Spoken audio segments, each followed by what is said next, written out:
Hi friends, आइए हम लोग अपने प्रैक्टिस सेशन को स्टार्ट करते हैं।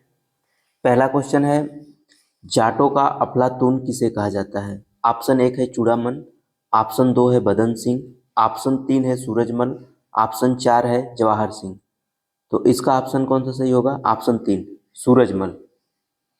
सूरजमल का टाइम पीरियड कितना था? 1756 से लेकर के 1763 तक। सूरजमल के नेतृत्व में इसके टाइम पीरियड में पानीपत का तृतीय युद्ध के समय जाटों ने मराठों का साथ देने के लिए तैयार हो गए थे, लेकिन बाद में सदाशिव राय भाऊ से अनबन होने के कारण ये लोग अलग हो जाते हैं और पानीपत के तृतीय युद्ध में जाट पूरी तरीके से तटस्थ रहते हैं, मतलब किसी भी साइड में नहीं रहते हैं। ठीक है। सूरजमल ने भरतपुर राज्य की नींव डाली थी और बाद में ये आत्महत्या कर लेते हैं। ठीक है। और चूड़ामन ने थीम नामक स्थान पर एक दुर्ग का स्थापना करवाया था। ठीक है। बदन सिंह बदन सिंह को अहमद शाह अब्दाली ने राजा की उपाधि दिया था।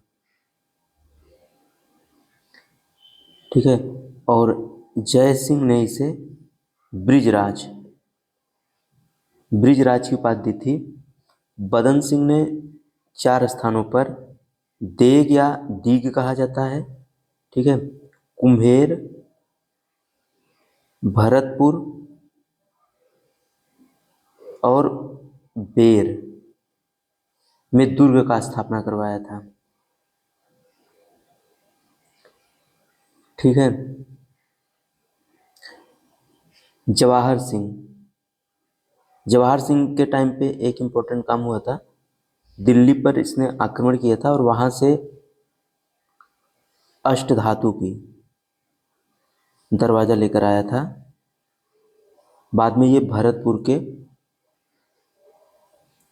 दुर्ग द्वार पर लगाया गया था। ठीक है। अगला क्वेश्चन कौन है? दूसरा क्वेश्चन है, निम्न में से कौन सा जाट शासकों का सही क्रम है? ऑप्शन 1 है गोकुल, राजाराम, चूड़ामन, सूरजमल, बदन सिंह। ऑप्शन 2 है गोकुल, राजाराम, चूड़ामन, बदन सिंह, सूरजमल। ऑप्शन 3 है राजाराम, गोकुल, चूड़ामन, सूरजमल, बदन सिंह। ऑप्शन 4 है गोकुल, सूरजमल, चूड़ामन, राजाराम, बदन सिंह। तो अगर जाट शासकों का क्रोनोलॉजी देखें हम, तो पहला शासक होता है गोकुल, फिर राजाराम, फिर भज्जा बीच में आता है। ठीक है। लेकिन इसके बारे में कम जानकारी मिलती है। उसके बाद फिर आते हैं चूड़ामन।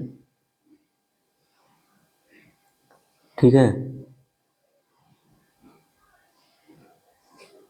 फिर बदन सिंह, फिर सूरजमल, उसके बाद आते हैं जवाहर सिंह। ठीक है। इसके बाद फिर रतन सिंह, नवल सिंह आदि लोग होते हैं। ठीक है। इस हिसाब से कौन हो जाएगा पहला ऑप्शन सही आंसर? गोकुल, राजाराम, चूड़ामन, बदन सिंह, सूरजमल। ऑप्शन 2 सही हो जाएगा। अगला क्वेश्चन है, निम्नलिखित में से कौन सा कथन सही नहीं है? गुरु अंगद ने लंगर व्यवस्था को नियमित किया। ऑप्शन 2 है अकबर अमरदास से मिलने स्वयं गोविंदवाल गया था।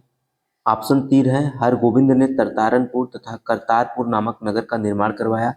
ऑप्शन 4 है गोविंद सिंह की आत्मकथा का नाम विचित्र नाटक है। ठीक है। तो गुरु अंगद ने लंगर व्यवस्था को नियमित किया था, ये सही है। अकबर अमरदास से मिलने स्वयं गोविंदवाल गया था, ये भी सही है।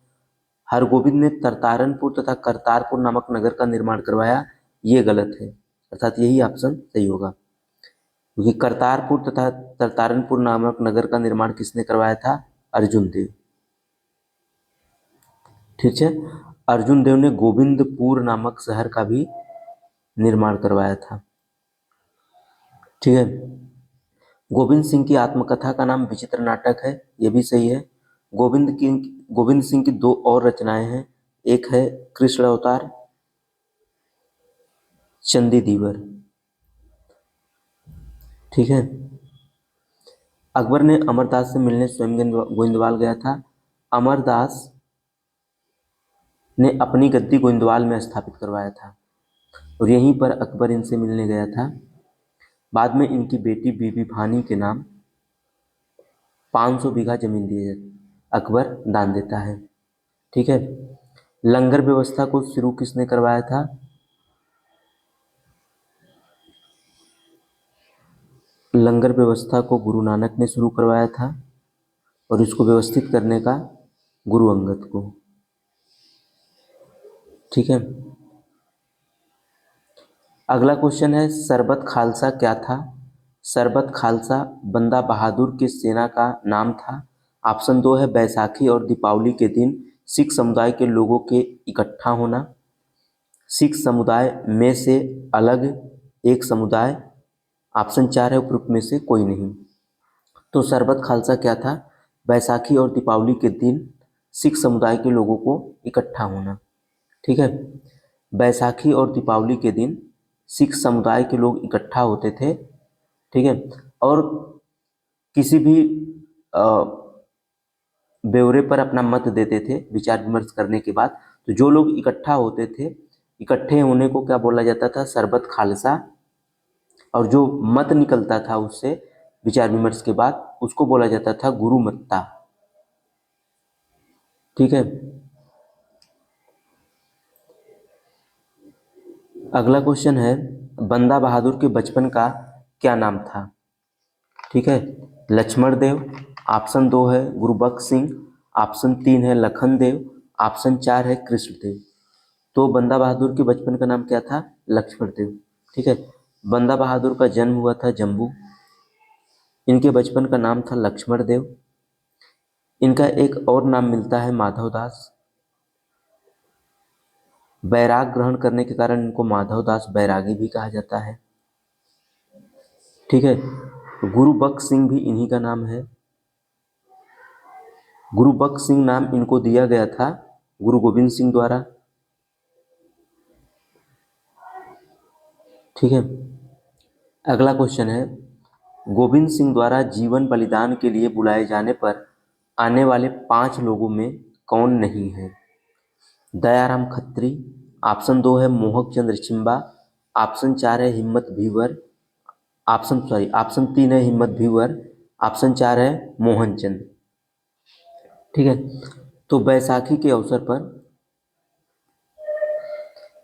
अपने अनुयायियों को, मतलब सिख धर्म के मानने वाले जो लोग थे, अपने अनुयायियों को गुरु गोविंद सिंह ने बुलाते हैं, उनको इकट्ठा करते हैं और बहुत ही नाटकीय ढंग से बोलते हैं कि ऐसे कौन लोग हैं जो अपने धर्म की रक्षा के लिए अपने जीवन का बलिदान कर सकते हैं। ठीक है। वो लोग सामने आते हैं और गुरु गोविंद सिंह एक नंगी तलवार लेकर के खड़े रहते हैं। उसको देख करके लोग भयभीत हो जाते हैं, लेकिन तभी उसी में से दयाराम खत्री, ये लाहौर के थे, आते हैं और अपने जीवन को बलिदान करने के लिए इनको पकड़ करके गुरु गोविंद सिंह लेके जाते हैं एक कैंप में। ठीक है। फिर वहाँ से उस तलवार में ब्लड लगा हुआ होता है, लेकर के सामने आते हैं। फिर उसके बाद 4 लोग और आते हैं अपने जीवन को बलिदान करने के लिए। उसका नाम क्या है? धर्मदास, मोहक चंद्र छिंबा, हिम्मत भीवर, साहब चंद्र। तो इसमें से कौन नहीं है? मोहन चंद्र नहीं है। ठीक है। इनकी जगह पे कौन है? साहब चंद्र। तो ऑप्शन 4 इसका सही आंसर हो जाएगा। क्वेश्चन नंबर 7 है, निम्न में से किस युद्ध के दौरान आदि ग्रंथ लुप्त हो गया था?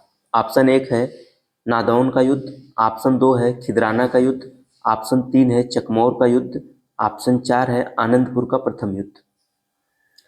तो इसका आंसर कौन होगा? खिदराना का युद्ध। ठीक है। ऑप्शन 2 सही होगा। खिदराना के युद्ध में आदि ग्रंथ लुप्त हो गया था, लुप्त हो गया था। आदि ग्रंथ को किसने लिखवाया था? अर्जुन देव ने। फिर बाद में गुरु गोविंद सिंह ने इसको संकलित करवाया था। ठीक है। नादौन का युद्ध कब हुआ था? 1690 ईस्वी में। खिदराना का कब युद्ध हुआ था? 1705 ईस्वी में। चकमौर का युद्ध कब हुआ था? यह भी 1705 ईस्वी में हुआ था। आनंदपुर का प्रथम युद्ध हुआ था 1701 ईस्वी में। ठीक है। आनंदपुर का द्वितीय युद्ध भी होता है एक, वो 1704 ईस्वी में होता है। ठीक है। अगला क्वेश्चन है, निम्न में से कौन सा कथन सही नहीं है? जमन शाह ने रणजीत सिंह को राजा की उपाधि दी थी। पंजाब की धार्मिक राजधानी लाहौर तथा राजनीतिक राजधानी अमृतसर थी। रणजीत सिंह ने अमृतसर को भंगी मिसल से जीता था। रणजीत सिंह सुकरचकिया मिसल से संबंधित थे। तो पंजाब की राजनीतिक राजधानी लाहौर, धार्मिक राजधानी लाहौर तथा राजनीतिक राजधानी अमृतसर थी, ये गलत है, क्योंकि पंजाब की धार्मिक राजधानी अमृतसर होती है और राजनीतिक राजधानी लाहौर। ठीक है। जमन शाह ने रणजीत सिंह को राजा की उपाधि दी थी। जब जमन शाह पंजाब पे आक्रमण करता है तो वापस जाते समय इनकी 12 तोपें चिनाब में गिर जाती हैं। ठीक है। तो रणजीत सिंह इन तोपों को निकाल करके वापस भिजवा देते हैं, फलस्वरूप इनको लाहौर पर अधिकार करने का अधिकार दे देते हैं। ठीक है। और राजा की उपाधि दे दी जाती है। ठीक है। रणजीत सिंह ने अमृतसर को भंगी मिसल से जीता था। ये 1805 ईस्वी में रणजीत सिंह ने अमृतसर को भंगी मिसल से जीत ले जाता है। रणजीत सिंह सुकरचकिया मिसल से संबंधित थे जी। रणजीत सिंह का जन्म 1680 ईस्वी में हुआ था। ठीक है। सुकरचकिया मिसल के प्रमुख कौन थे? इनके पिता मान सिंह। 1692 ईस्वी के आसपास इनके पिता की मृत्यु हो जाती है। मात्र 12 वर्ष की उम्र में ये सुकरचकिया मिसल के प्रमुख बनते हैं रणजीत सिंह। ठीक है। अगला क्वेश्चन है, सिख राज्य के सूबे के प्रमुख अधिकारी को क्या कहा जाता था? ऑप्शन 1 है नाजिम, ऑप्शन 2 है मुअज्जम, ऑप्शन 3 है फौजदार, ऑप्शन 4 है सूबेदार। तो इसका ऑप्शन 1 सही होगा, नाजिम। ठीक है। सिख राज्य के सूबे के प्रमुख अधिकारी को क्या बोला जाता था? नाजिम। फौजदार कौन था? मुगल वंश। ठीक है। मुगल राजवंश के दौरान जिले के प्रमुख फौजदार। और सूबेदार क्या होता था? सूबेदार होता था सूबे का प्रमुख, मतलब राज्य जो होता था उसका प्रमुख होता था सूबेदार। ठीक है। सिख राज्य रणजीत सिंह के समय में 4 राज्यों में डिवाइड हो जाता था, हुआ था। कश्मीर, पेशावर, लाहौर और मुल्तान। ठीक है। अगला क्वेश्चन है, किसने रणजीत सिंह की सेना को संसार की सबसे सुंदर फौज की संज्ञा दी थी? ऑप्शन 1 है एलार्ड, ऑप्शन 2 है लॉर्ड आकलैंड, ऑप्शन 3 है जॉन लॉरेंस, ऑप्शन 4 है विक्टर जकामा। तो किसने सबसे सुंदर फौज की संज्ञा दी थी? Lord Auckland. ठीक है। ऑप्शन 2 सही है। याद इसको कैसे रख सकते हैं? जैसे किसी भी चीज का आकलन करना, आकलन करना क्या होता है कि अच्छा है बुरा है, उसको आकलन करके बताइए। ठीक है। तो लॉर्ड आकलैंड सबसे सुंदर फौज, मतलब फौज सुंदर है या खराब है, इसका आकलन किसने किया था? Lord Auckland. तो इसको इस तरीके से याद रख सकते हैं। एलार्ड कौन था? एलार्ड घुड़सवार सेना का प्रशिक्षण के लिए नियुक्त हुआ था। ठीक है। तो घुड़सवार सेना का प्रशिक्षण के लिए नियुक्त हुआ था। ये कौन था? एलार्ड। जॉन लॉरेंस कौन था? जॉन लॉरेंस ये बाद में बनता है, इसके बारे में नेक्स्ट क्वेश्चन में बता देंगे। ये जब मतलब द्वितीय आंग्ल सिख युद्ध के बाद प्रशासन सौंप दिया जाता है अंग्रेजों को, तो उसके बाद जॉन लॉरेंस को भू राजस्व के लिए अधिकारी नियुक्त किया जाता है। ठीक है। विक्टर जकामा कौन थे? ये रणजीत सिंह की तुलना नेपोलियन बोनापार्ट से करते हैं। ठीक है, नेपोलियन बोनापार्ट। अगला क्वेश्चन है, निम्नलिखित में से कौन सा युद्ध प्रथम आंग्ल सिख युद्ध के दौरान नहीं हुआ था? ऑप्शन 1 है मुदकी का युद्ध, ऑप्शन 2 है अलीवाल का, ऑप्शन 3 है चिलियावाल का युद्ध, ऑप्शन 4 है फिरोज शाह का युद्ध। तो प्रथम आंग्ल सिख युद्ध कब से कब तक हुआ था? 1845 से लेकर के 1846 ईस्वी तक। इस दौरान कुल 5 युद्ध हुआ था। कौन कौन? मुदकी का युद्ध, ठीक है, ये 1845 में हुआ था सितंबर में।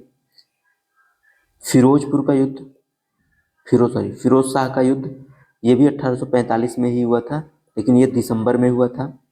बद्दोवाल और अलीवाल, और अंतिम जो लड़ाई होती है सबराओ की लड़ाई होती है 1846 में। ये निर्णायक लड़ाई होती है, ठीक है। तो इसमें से कौन था नहीं था? मुदकी, अलीवाल, चिलियावाल, फिरोज शाह। तो चिलियावाल नहीं है। चिलियावाल कब हुआ था? दूसरे आंग्ल सिख युद्ध के बाद, ठीक है, दूसरे आंग्ल सिख युद्ध के दौरान ये युद्ध हुआ था चिलियावाल का, ठीक है। क्वेश्चन नंबर 12 है, राखी प्रथा में प्रत्येक गांव से वहां की उपज का कितना भाग लिया जाता था? ऑप्शन 1 है 1/5, ऑप्शन 2 है 1/6, ऑप्शन 3 है 1/4, ऑप्शन 4 है 1/10। तो इसका ऑप्शन कितना सही हो जाएगा? ऑप्शन 1 सही हो जाएगा, 1/5, ठीक है। प्रत्येक गांव की वहां की उपज, प्रत्येक गांव से वहां की उपज का 1/5 भाग राजस्व के रूप में वसूल किया जाता था। बदले में उस गांव की सुरक्षा का दायित्व लिया जाता था, ठीक है। अगला क्वेश्चन है, गुरु गोविंद सिंह के पुत्र अजीत सिंह और जुझारू सिंह जिस युद्ध में मारे गए, उस युद्ध का नाम क्या है? ऑप्शन 1 है आनंदपुर का द्वितीय युद्ध, ऑप्शन 2 है चकमौर का युद्ध, ऑप्शन 3 है आनंदपुर का प्रथम युद्ध, ऑप्शन 4 है नादौन का युद्ध। तो गुरु गोविंद सिंह के 4 पुत्र थे, अजीत सिंह, जुझारू सिंह, जोरावर सिंह और एक थे फतेह सिंह, ठीक है।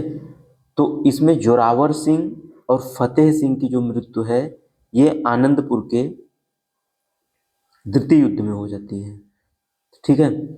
आनंदपुर के द्वितीय युद्ध में जोरावर सिंह और फतेह सिंह को बंदी बना लिया जाता है, साथ में गुरु गोविंद सिंह की मां को भी। बाद में इन दोनों को जिंदा दीवार में चिनवा दिया जाता है। अजीत सिंह और जुझारू सिंह का मृत्यु जो है चकमौर के युद्ध में होता है, ठीक है। आनंदपुर का प्रथम युद्ध कब हुआ था? 1701 ईस्वी में।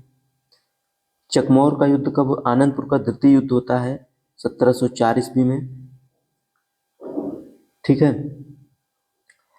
चकमौर का युद्ध होता है 1705 ईस्वी में और नादौन का युद्ध होता है 1690 में। अगला क्वेश्चन, रणजीत सिंह की सेना को प्रशिक्षित करने के लिए किसे नियुक्त किया गया था? ऑप्शन 1 है एलार्ड, ऑप्शन 2 है बंतूरा, ऑप्शन 3 है उपर्युक्त दोनों, ऑप्शन 4 है इसमें से कोई नहीं। तो एलार्ड ये कौन है? घुड़सवार सेना का प्रशिक्षण, ठीक है। घुड़सवार सेना के प्रशिक्षण के लिए किसको नियुक्त किया गया था? एलार्ड को। बंतूरा को पैदल सेना के प्रशिक्षण के लिए नियुक्त किया। बंतूरा कहाँ का था? इटालियन। और एलार्ड कहाँ का था? फ्रांसीसी था, ठीक है। तो इसलिए ऑप्शन 3 सही होगा, 1 और 2 दोनों। अगला क्वेश्चन है, फौज ए बेकवायत क्या था? ऑप्शन 1 है अनियमित सेना, ऑप्शन 2 है नियमित सेना, ऑप्शन 3 है राज्य का प्रमुख सेना अधिकारी, ऑप्शन 4 है सैनिकों को नियुक्त करने वाला अधिकारी। तो फौज ए बेकवायत क्या है? अनियमित सेना, ठीक है। रणजीत सिंह की अगर फौज को देखेंगे तो 2 भागों में डिवाइड किया जाता था। एक था फौज ए खास, दूसरा था फौज ए बेकवायत। ठीक है। फौज एक खास क्या था, ये नियमित सेना थी। इसमें क्या होता था, घुड़सवार, पैदल और तोपखाना। और फौज ए बेकवायत जो होता था, ये अनियमित सेना थी। ठीक है, अनियमित सेना थी। इसको दो भागों में बांटा जाता था, एक घुड़चढ़ा खास, घुड़चढ़ा खास, और एक होता था मिसलदार। ठीक है। इसमें राज्य की तरफ से दिए जाते थे जो भी सेना के लिए कार्य होते थे, सेना के कार्य करने के लिए जो भी सामग्री होती थी राज्य की तरफ से दिए जाते थे। और मिसलदार ऐसे राज्य थे जिसको रणजीत सिंह ने अपने साम्राज्य में सम्मिलित कर लिया था। ठीक है। अगला क्वेश्चन है, रणजीत सिंह की न्याय व्यवस्था के बारे में कौन सा कथन सही नहीं है। ऑप्शन एक है, रणजीत सिंह की न्याय व्यवस्था धर्मनिरपेक्ष थी।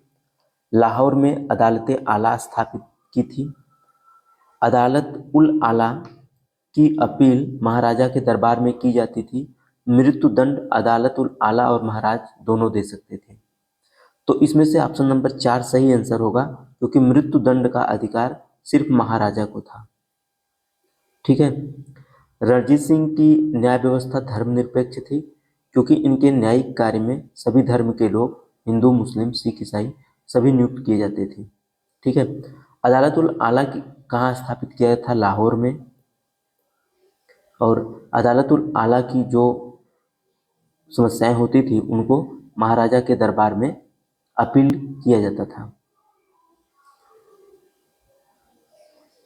क्वेश्चन नंबर 17 है, ईश्वर की इच्छा थी कि मैं सभी धर्मों को एक निगाह से देखूं, इसलिए उसने दूसरी आंख की रोशनी ले ली।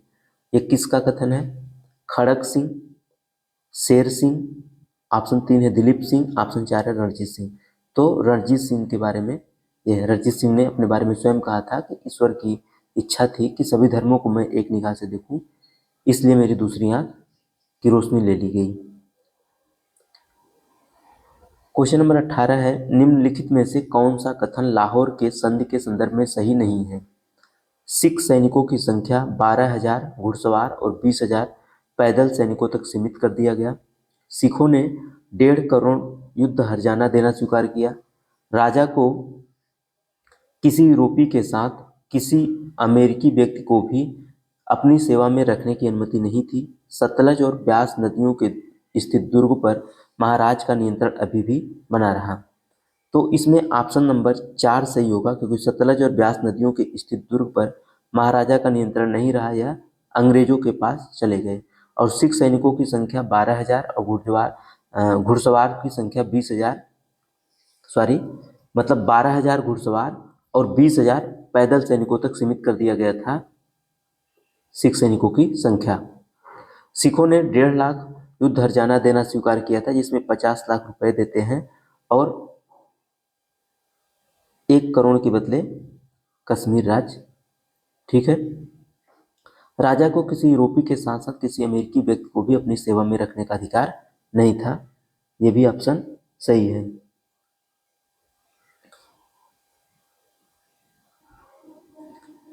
इसके अतिरिक्त लाहौर के संधि में और क्या क्या हुआ था?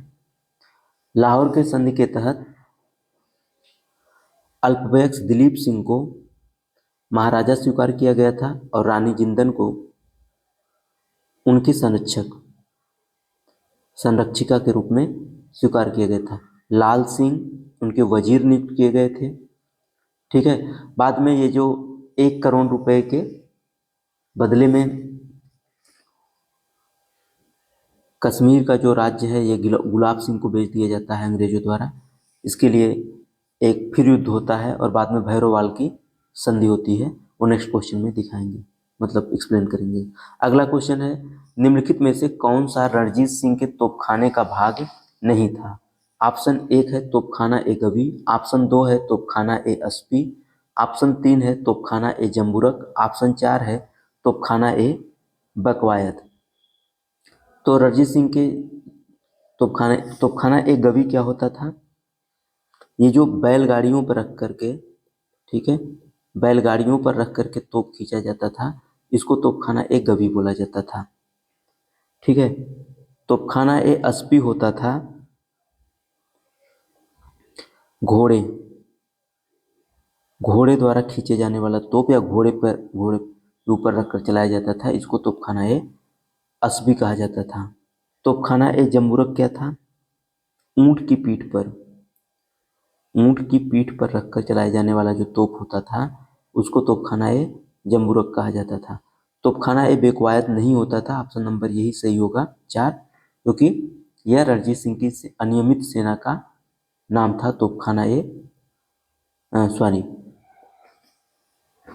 ये तोपखाना ए बेकवायद रणजीत सिंह की तोपखाने का नाम नहीं था। ठीक है, ऑप्शन नंबर 4 सही होगा। भैरोवाला की संधि कब हुई है? ऑप्शन 1 है 22 दिसंबर 1846, ऑप्शन 2 है 28 दिसंबर 1846, ऑप्शन 3 है 9 मार्च 1846, ऑप्शन 4 है 25 अप्रैल 1809। तो भैरोवाल की संधि हुई थी 22 दिसंबर 1846 ईस्वी को। ठीक है, भैरोवाल की संधि लाहौर की संधि के कब हुआ था? 9 मार्च 1846। ठीक है, इसकी शर्तें में जो था 1.5 करोड़ रुपए हर्जाना देने की बात, उसमें 50 लाख रुपए तो अंग्रेजों को दे दिया जाता है और 1 करोड़ रुपए के बदले, सॉरी 1.5 करोड़, तो 1 करोड़ रुपए के बदले कश्मीर भेज दिए जाते हैं गुलाब सिंह को। और ये बात सिखों को पसंद नहीं आती है, इसको लेकर के पुनः युद्ध होता है बाद में 22 दिसंबर 1846 ईस्वी को भैरोवाल की संधि होती है। ठीक है, और इस संधि के तहत हुआ ये कि रानी जिंदन की जो संरक्षिका है, दिलीप सिंह के रूप संरक्षिका के रूप में जो नियुक्त किया गया था, इनको समाप्त कर दिया जाता है और 1.5 लाख रुपए, ठीक है, 1.5 लाख रुपए वार्षिक पेंशन दिया जाता है रानी जिंदन को। ठीक है, और 8 सिख सरदारों का एक परिषद रखा जाता है अंग्रेज रेजिडेंट, जिसकी अध्यक्षता कौन करता है? अंग्रेज रेजिडेंट में शासन के कार्यों के लिए नियुक्त करने के लिए। ठीक है, अंग्रेज रेजिडेंट की शासन के कार्यों को नियुक्त मतलब देखने के लिए 8 सिख सरदारों का एक परिषद नियुक्त किया जाता है। ठीक है, अगला क्वेश्चन है, किसने सिखों के विरुद्ध जिहाद का आह्वान किया था? सैयद अहमद बरेलवी, ऑप्शन 2 है जाकिर हुसैन, ऑप्शन 3 है मिर्जा गालिब, ऑप्शन 4 है उपरोक्त में से कोई नहीं। तो इसका ऑप्शन नंबर 1 सही होगा, सैयद अहमद बरेलवी सिखों के विरुद्ध जिहाद की घोषणा करते हैं। क्यों? सैयद अहमद बरेलवी का मानना था कि सिख इस्लाम के विरुद्ध कार्य करते हैं। ठीक है, इस्लामों का शोषण करते हैं, इस वजह से 1826 ईस्वी में ये सिख धर्म के विरुद्ध जिहाद की घोषणा करते हैं। ठीक है, अगला क्वेश्चन है, निम्नलिखित में से किसने बंदा बहादुर को गुरदास नांगल में मुगलों की घेराबंदी से भाग निकलने की सलाह दी थी? ऑप्शन 1 है गोपाल सिंह, ऑप्शन 2 है विनोद सिंह, ऑप्शन 3 है खुशवंत सिंह, ऑप्शन 4 है जसवंत सिंह। तो इसका ऑप्शन नंबर 2 सही होगा, विनोद सिंह। ठीक है,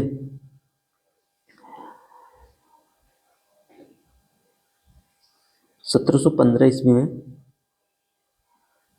ठीक है, बंदा बहादुर और फर्रुखसियर के बीच युद्ध होता है और गुरदास नांगल नामक स्थान पे घेरा डाला जाता है, मतलब सिखों को घेर लिया जाता है और कई महीने की घेरेबंदी के बाद सिख आत्मसमर्पण नहीं करते हैं और मुगल भी घेरेबंदी किए रहते हैं। सिखों का सारे खाद्यान्न सामग्री समाप्त हो जाते हैं। इसको लेकर के मुगल सेना का एक सेनापति विनोद सिंह है, ये बोलते हैं कि यहाँ से भाग निकलना ही सही होगा, लेकिन बंदा बहादुर, ठीक है, मानसून तक रुके रहने की सलाह देते हैं। ठीक है, और यहीं पर बाद में, ठीक है, इनको गिरफ्तार कर लिया जाता है और 19 जून 1716 ईस्वी को फांसी दे दी जाती है फर्रुखसियर द्वारा। किसको? बंदा बहादुर को। ठीक है। अगला क्वेश्चन है, निम्नलिखित में से निम्न में से मिसलों के बारे में कौन सा कथन सही नहीं है? प्रत्येक मिसल का एक झंडा, नाम तथा निशान होता था। दूसरा है भंगी मिसल की स्थापना छज्जा सिंह ने किया था। तीसरा है फुलकिया मिसल की स्थापना सिंधु जाट चौधरी फूल थे संस्थापक। ठीक है, मतलब फुलकिया मिसल के संस्थापक सिंधु जाट चौधरी फूल थे। ऑप्शन 4 है दल्लेवालिया या डल्लेवालिया मिसल की स्थापना राम सिंह ने किया था। ठीक है, तो इसमें ऑप्शन नंबर 4 गलत है।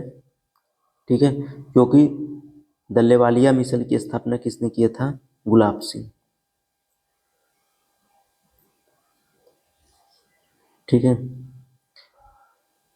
क्वेश्चन नंबर 24 है, किस मुगल बादशाह के आदेश पर बंदा बहादुर को मृत्यु दंड दिया गया था? ऑप्शन 1 है बहादुर शाह प्रथम, ऑप्शन 2 है फर्रुखसियर, ऑप्शन 3 है जहांदार शाह, ऑप्शन 4 है रफी उद्दरताज। इस क्वेश्चन का एक्सप्लेनेशन हो चुका है। ऑप्शन 2 फर्रुखसियर। कब दिया गया था इनको मृत्युदंड? 19 जून 1716 ईस्वी को।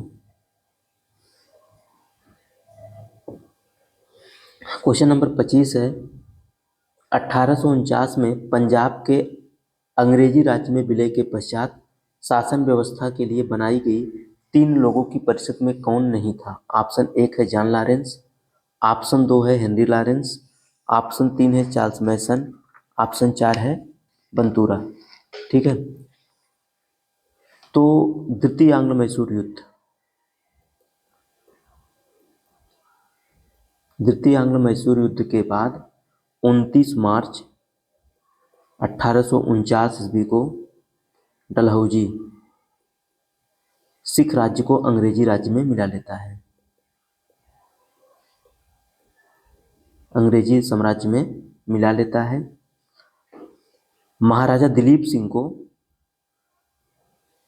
5 लाख रुपए पेंशन दे करके इनको कहाँ भेज दिया जाता है? इंग्लैंड। ठीक है, और उसके बाद पंजाब का प्रशासन चलाने के लिए, मतलब सिख साम्राज्य का प्रशासन चलाने के लिए 3 सदस्यों की एक कमेटी नियुक्त की जाती है। इसमें पहले कौन थे? John Lawrence,